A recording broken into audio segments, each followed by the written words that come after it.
right, ladies and gentlemen, we have a short week because we had a 3-day weekend, which I hope you enjoyed. Tomorrow you do a vocab 11 through 20. Thursday you have a test, 25 questions, all multiple choice. Then on Thursday you are getting your last focus of the year. I know, the last one, Nigeria, is coming out. I just printed it today, finished it today, printed it today. You will get that on Thursday. If you are not going to be here Thursday, I would take it with you over the break, so you could work on it. Now, the expectation is when you come back on Monday, we have 1 through 10, Tuesday 11 through 20, 21 through 30 is on Wednesday, and then you have a test on Thursday. So it's like a normal week with spring break in the middle of it. Yeah? So am I expecting you to teach yourself Nigeria over the week? No. I'm going to do all the things. It's just going to be a week in the middle of it. Everyone clear? What? I leave after 5 p.m. Thursday. So I would pick up your stuff beforehand. Yeah, what about the test? Should I come in the morning? Or? I would, just so you're done and you don't have to think about it again. It's like before first period or something. Do you have a first period? I do, but it doesn't matter. I am not going to sign you a pass, Luke, to miss a class. I would suggest being here at 7:45 in the morning. Yeah, that's what I meant, before first period. 7:45, I'll see you on Thursday morning. Cool. Perfect, can't wait. Here we go. Mexico is your header. Week 27, of course. Okay, so a couple things that you do need to know. You need to know that Mexico has been an authoritarian state since 1519. Since 1519, it's been an authoritarian state. What does an authoritarian state mean? What do we got? Grant.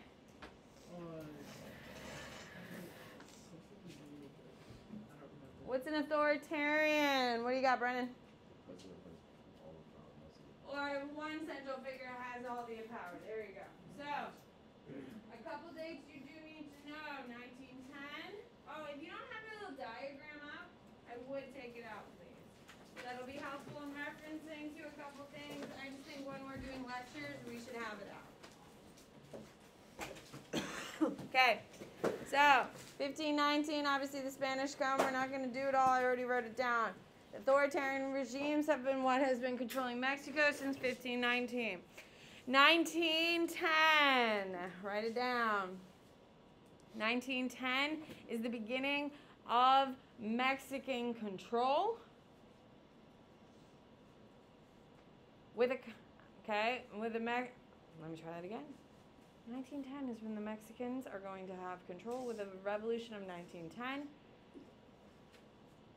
1917 is your next date. That's when the Constitution is written. Now, as we talked about, ladies and gentlemen, I'm not going to rewrite a bunch of information over and over again, especially if it's on the chart. Under 1917, you need to know the Constitution is not fully realized until after the year 2000. Okay, the Constitution is not fully realized until the year 2000. Okay. You need to know that Mexico is a federal system. What is the opposite of a federal system? We have the federal system. What's the opposite, Desmond? Unitary system. So what is a federal system, Jake?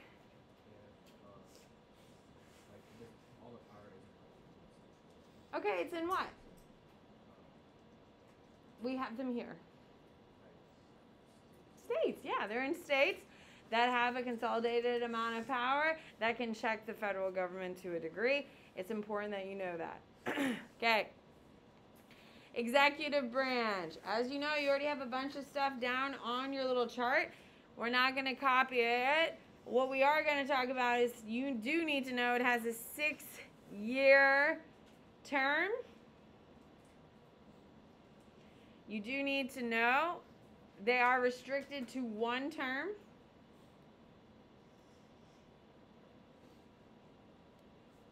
Okay. And they are voted by plurality. And what is plurality? Ethan? There's no runoffs. It's just Whoever has the most votes win, or pass the post. Whoever gets there, gets the threshold, wins it. All right.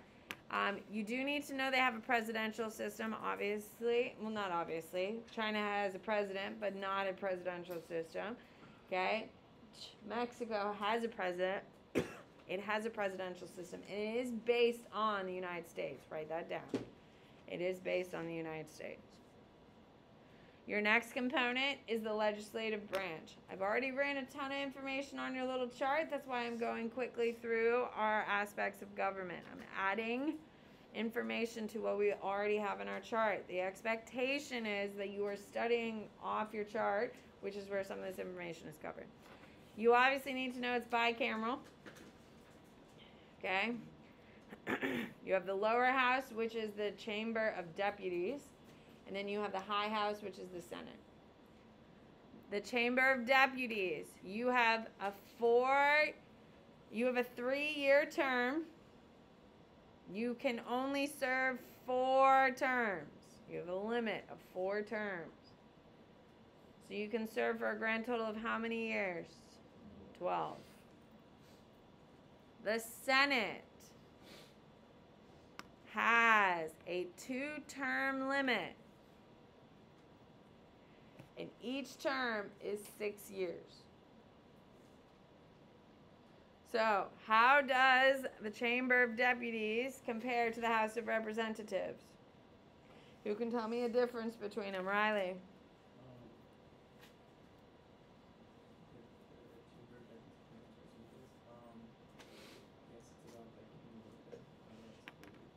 Well, that's how they're similar. Fine. What's the term? What is the terms for the House of Representatives, Mr. Clark? In the U.S.? Yeah. Isn't it 4 years? House of Representatives. Ooh, it's a good thing I'm asking these questions because you have an AP exam coming on AP Gov. What do you got, Britt? 2. 2 years for the House of Reps. How many for the Chamber of Deputies? 3. So a little bit different there. How long does a senator serve in the U.S. Senate? What do you got, Ethan? There of term limit. How many years is a term? How many years is a term? Yeah. 6. Every election cycle for the Senate is 6. So they match in Senate, but they vary in the Chamber of Deputies. By the way, it's coming. Your review is coming. Are we retaining this content? Okay. Okay, judicial branch. Here we go. So, for the judicial branch, you need to know they follow code law, which means they write in the laws down. They are following the American example. We have code law here in the United States. There are codes. These are the laws written down. You have to do it. What is the UK system? What is the UK system? Selena? Common law. Do they have codes written down or no? No, it's all based on prior hearings. These are things you have to be retaining here, people. Okay, you do need to know the Mexicans do have judicial review. Which means if they have judicial review, they have what foundation of democracy? Nick? Checks and balances. What other country does not use judicial review? What other country does not use judicial review? Grant? Russia has it but does not use it. Desmond? Iran does not have it because it's completely not dependent. Sophia? No, China. China doesn't have it. UK also doesn't have it either because they believe that because it's passed through Parliament, it shouldn't be checked because 1,000 people check it. Okay. Judicial review. They have it. Put a big star. The judiciary is not independent, but it's leaning independent. Okay? We should be very proud of their growth. They used to be super, super dependent, and now they're starting to lean independent. Why do you think the Mexican judiciary has an issue with dependence? Why, Ford? It was an authoritarian regime under the PRI. What's another reason why the judiciary struggles? Britt? Corruption. Corruption is one of the themes of Mexico, and it is a hyper theme in Nigeria, which we're coming up to. Okay, corruption is a huge problem. PRI is the major party that is going to support all this corruption. They are going to make the judiciary dependent on them and use it to hurt their opposition. So, you need to know, since 2000, write it down. Since 2000, constitutional amendments have started making the judiciary independent.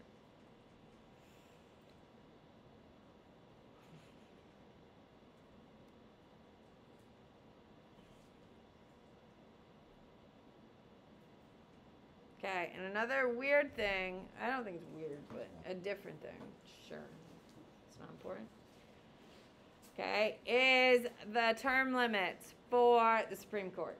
They have term limits. Term limits, having life appointments was supported by what?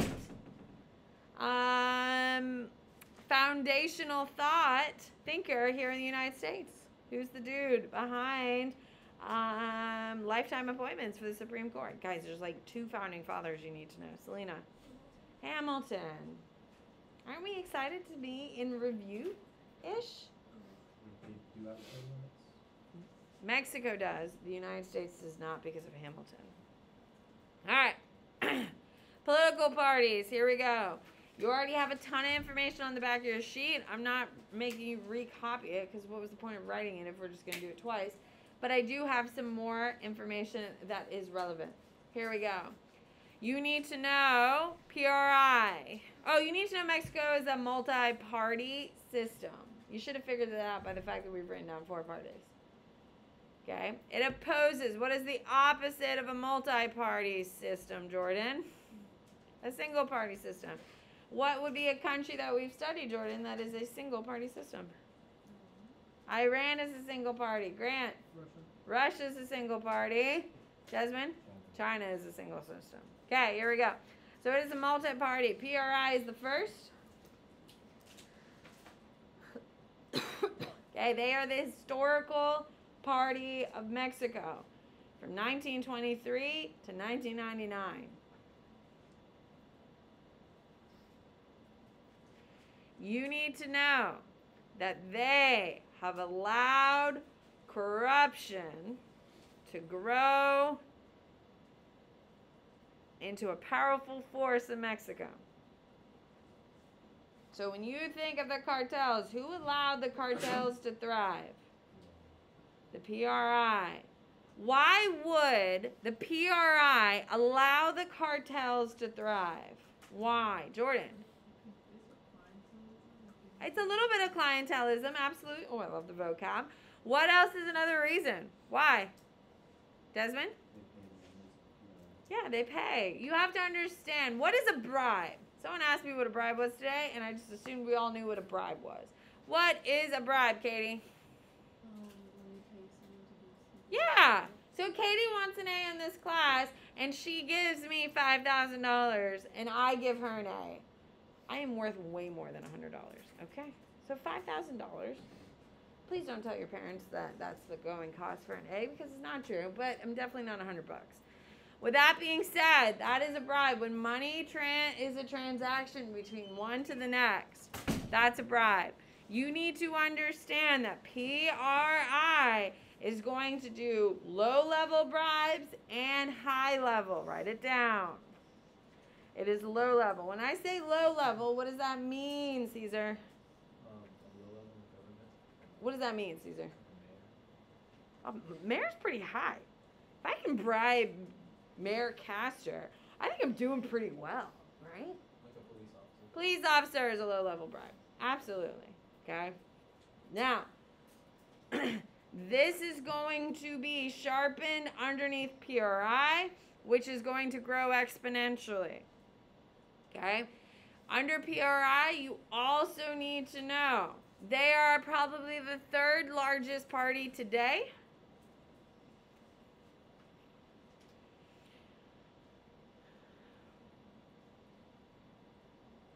Okay. PAN. They are the traditional rivals of PRI.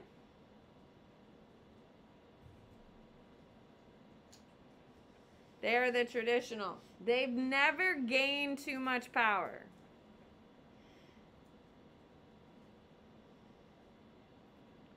Okay, they've never gained too much power, aka win, but they've always challenged PRI. That is like their big claim to fame. PRD. PRD is who beats PRI in the in the presidential election of 2000. Okay, you need to know from 2000 to 2012, they were incredibly powerful.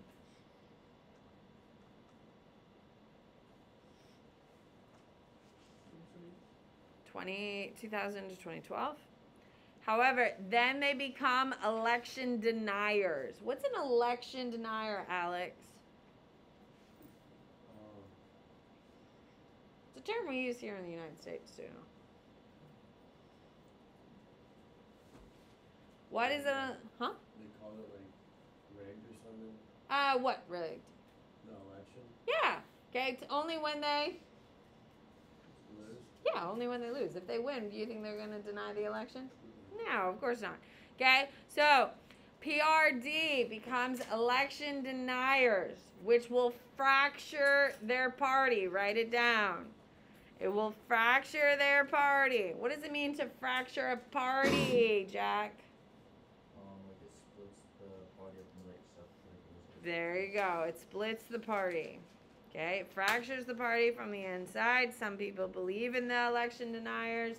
Some are saying this is embarrassing. And it fractures the party.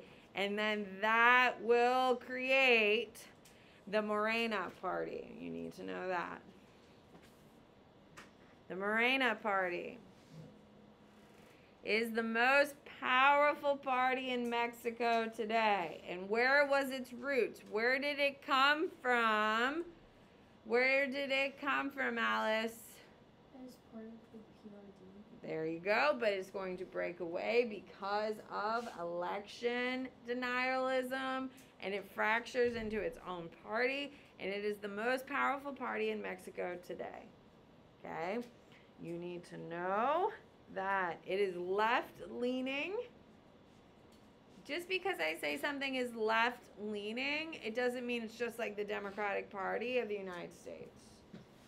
Okay, they don't match on everything because every country is unique. Left means it's more liberal, it spends more money on government funding, while conservative is more about cutting taxes and those things. So just because I say it's left, don't equate it immediately to the Democratic Party, but it's similar-ish. What do you got, Desmond?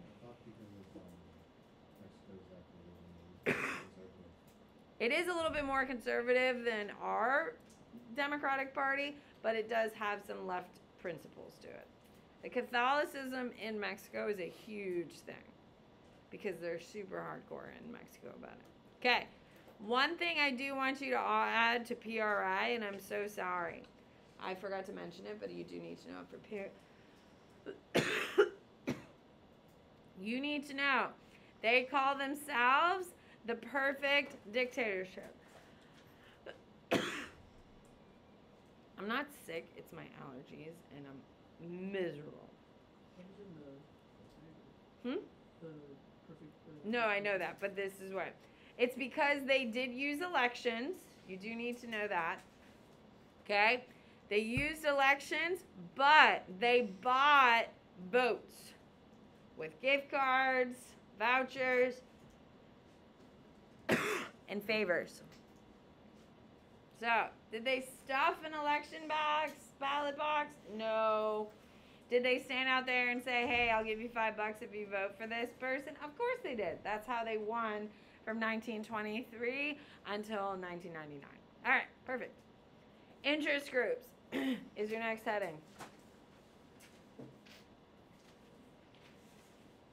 You need to know, up until the year 2000, PRI controlled all media in Mexico. But there was no censorship.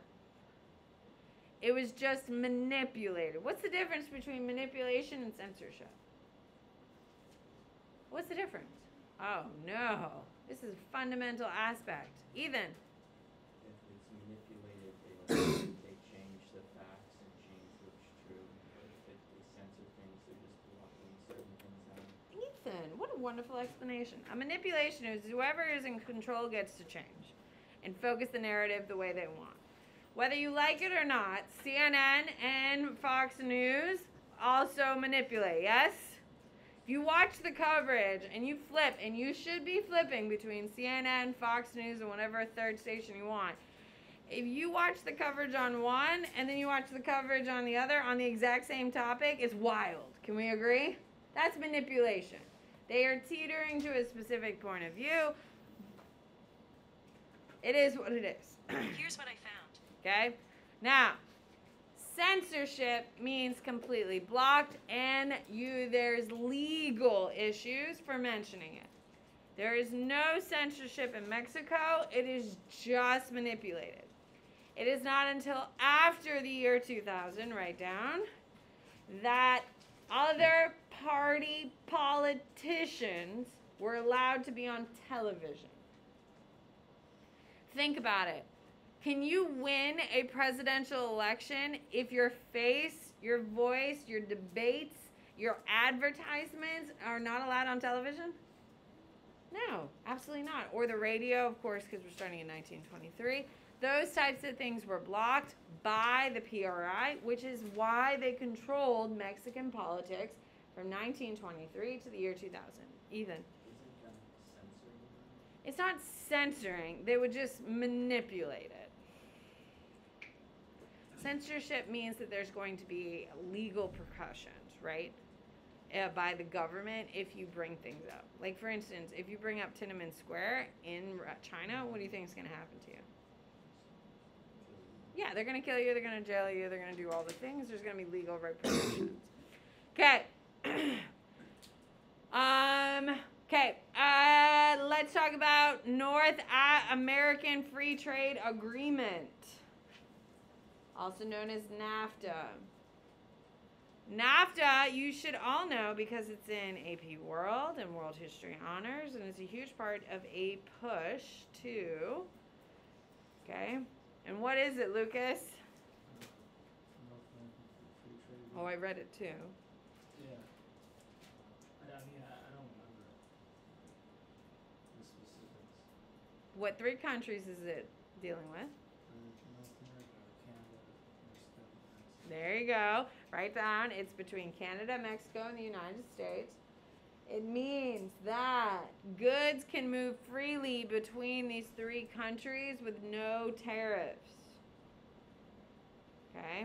Goods can move between these 3 countries with no tariffs, which means there's no repercussions for trade. It's only profits.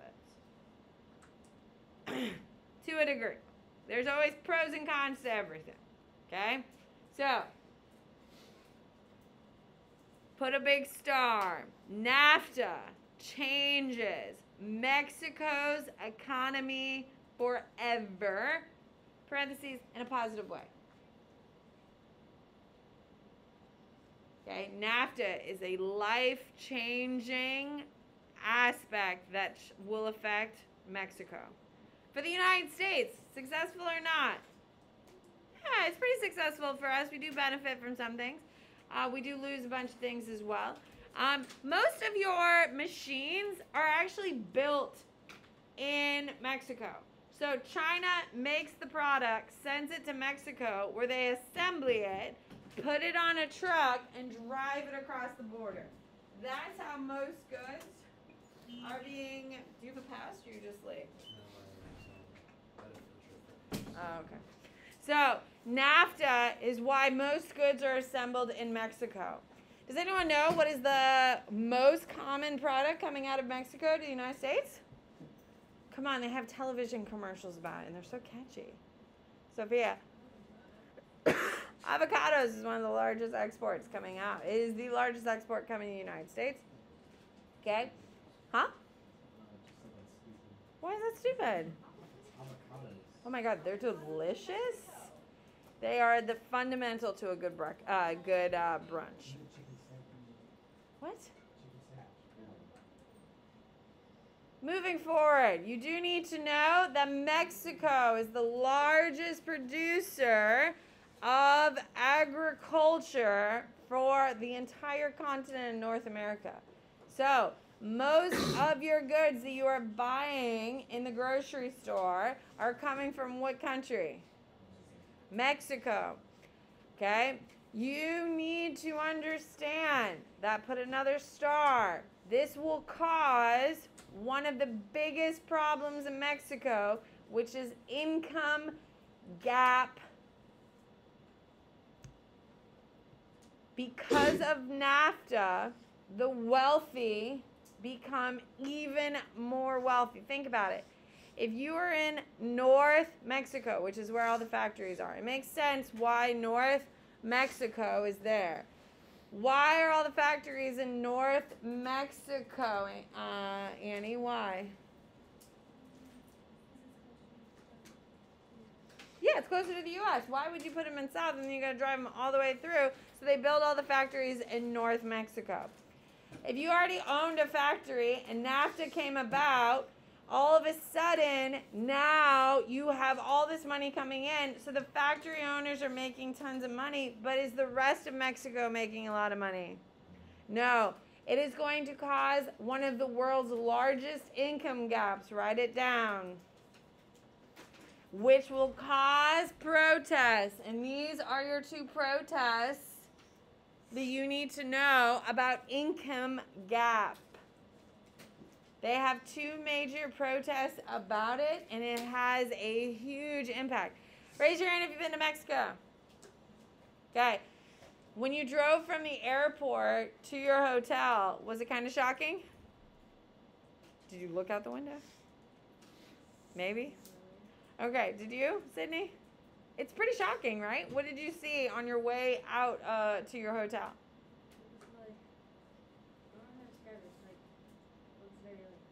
Yeah, it's like crazy poor.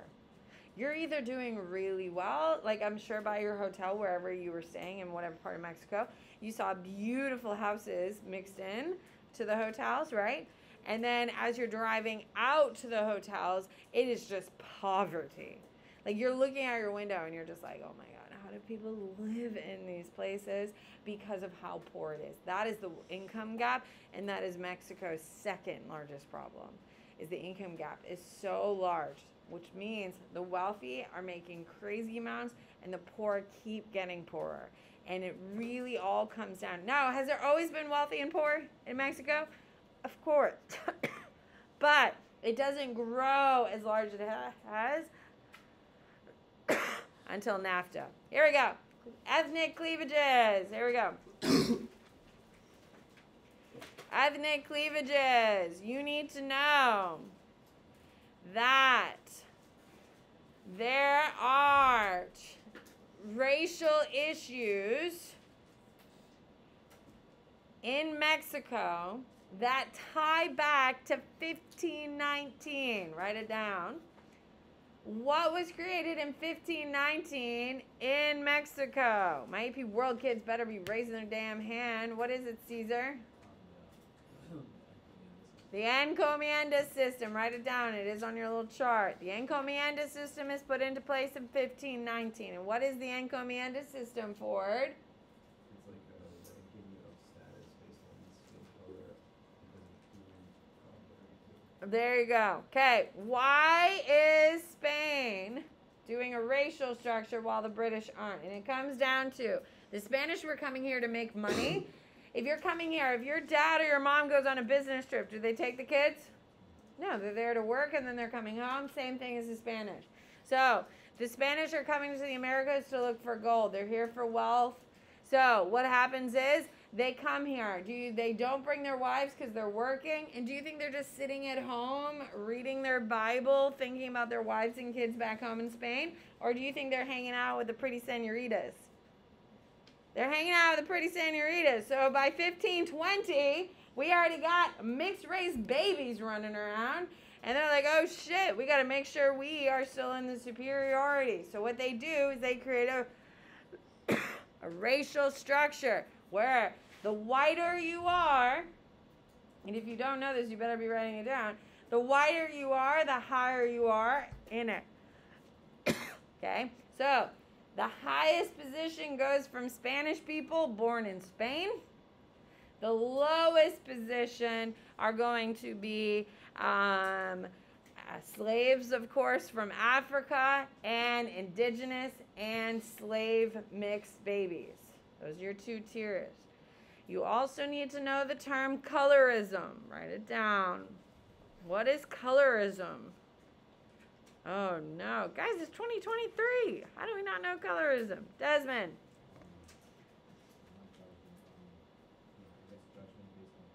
No. Colorism, write it down. Colorism is within a race, preferential status goes to the lighter rather than the dark. So think about it. If you are Hispanic and you fall under mestizos, which is a mix between indigenous and white, the fairer your skin is, the more preferential treatment you'll have, while the darker your skin is, you are less preferred, less preference. Life is a little bit harder for you. That's what colorism is. You need to know, put a big star, this is incredibly relevant to modern day Mexico. Now, is their entire society based on race in 2023? No, of course not. The encomienda system gets abandoned in 18 whatever when they get their independence. However, it is still affecting Mexicans today. The lighter your skin, the higher and more successful you're going to be. It is a huge impact, and it's because of how embedded the encomienda system was in colonial Spain. All right. So, your American Indian or your indigenous are going to be located typically in the southern aspects of Mexico. Okay? Your whites and mestizos are middle and northern Mexico. You should know that there are 60 languages spoken in Mexico, but of course the preferred is Spanish is the governmental term language. You need to know that there are regional cleavages. In China, what are the regional cleavages in China? Where's the best place to live in China? I taught you this last week. Riley. We're all along which is on what coast, my love? East. East versus west in China. In Mexico, it's north versus south. What is in the north, Brooklyn? Industry? Or factories? Factories are in the north. And why are the factories in the north? Because it's Close to the United States. If you're going to ship it to the United States, it makes sense to build them near the United States. So where are all the jobs? In the north. In the south, you do need to know this. It is mostly agriculture based. Okay, this is where most of your indigenous are. This is also where you're going to have less governmental money and more corruption occurring. Where is the cartel? Who can raise their hand and tell me where? North or south is the cartel? Hannah, north or south? Think about it logically. Where would the cartel be?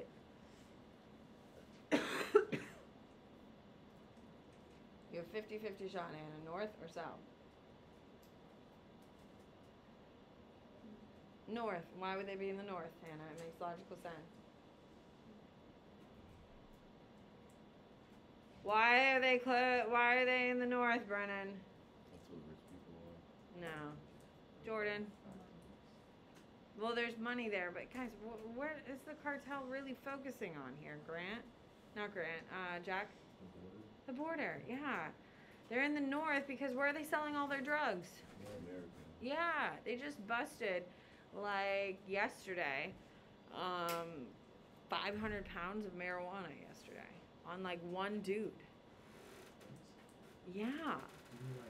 One dude. How did he think that was gonna work? And they said it was, like, one of the most flagrant, like, drug trafficking they've ever seen. Okay. The cartel. In case you also haven't been watching the news, 4 Americans were kidnapped this weekend in Mexico. 2 of them are dead. 2 of them have now been recovered and now are in Texas. And they're in the hospital. They're in terrible condition, but they are expected to survive. The cartel is lashing out really for the first time against Americans. Now, the U.S. government is telling you not to go to Mexico unless you have family there and you'll be, like, protected. If you are just, like, a white person who wants to go to Mexico, they're telling you probably shouldn't be going right now because of the cartel is really getting cranked up and are, for the first time, really taking Americans. Historically, the cartel has always avoided Americans because when you capture Americans, who gets involved? American government. And they've always stayed away from the American government because they don't want that type of conflict. However, the Mexican government is starting to crack down on the cartel because of all the corruption. Now the cartel is kind of lashing out. The Mexican government has used American military to help crack it down on their cartel.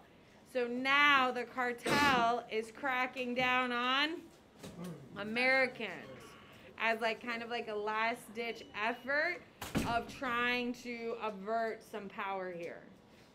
So it is a very tumultuous time inside of Mexico in this cartel. It's a very dangerous time, which is why the U.S. government says stay away.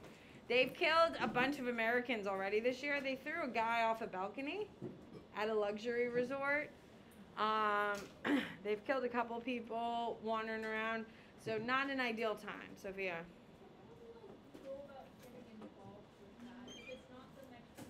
Well, they just, instead, they used to just leave the resort areas alone and just mess with other Mexican citizens.